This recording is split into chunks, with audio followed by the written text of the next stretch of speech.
Today we're going to be talking about the infamous Boolean.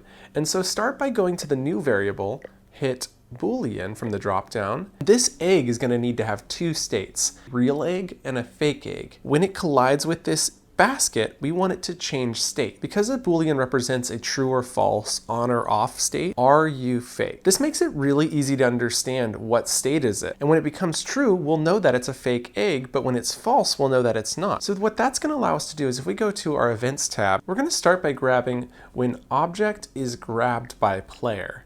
And then we're going to check it to see what state it is at. So we grab two if statements. And then we come over here and you can just drag this over for the first one. This means if are you fake is true. So if it's fake, we'll know that. And then we go to our operators tab and grab not.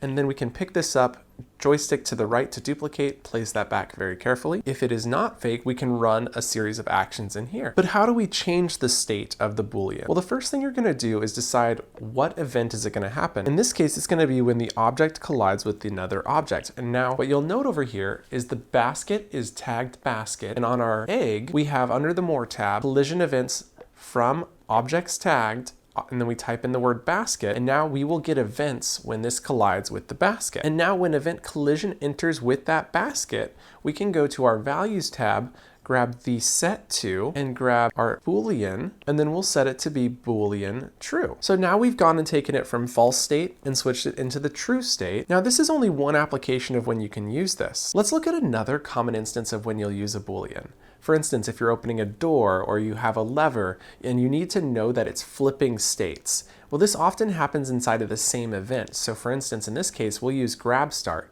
Then we want to flip it to the other state. Drag this in here and this one here, and then we can remove this. And we set fake to false and fake to true, and we just flipped it back and forth when grab starts. You'd think this would work, but it doesn't, because the first if statement switches the state before the second if statement has run. So now it's running both if statements, and that's a problem. So how can we get it to run only one set of if statements?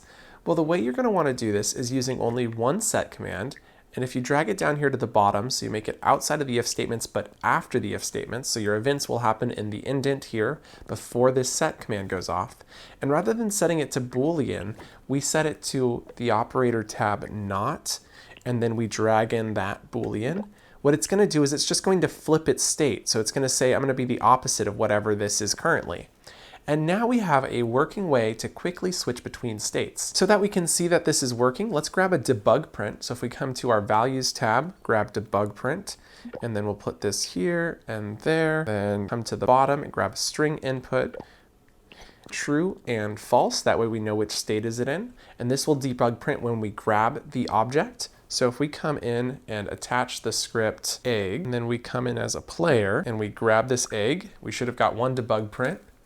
4 debug prints. We come to our debug panel, and under our debug panel you'll see false, true, and it's working. But this isn't always the case. You don't always want to flip your state immediately. For instance, if this was running inside of a trigger and it immediately flips states, it could send off both if statements anyway, just because triggers can be sensitive like that.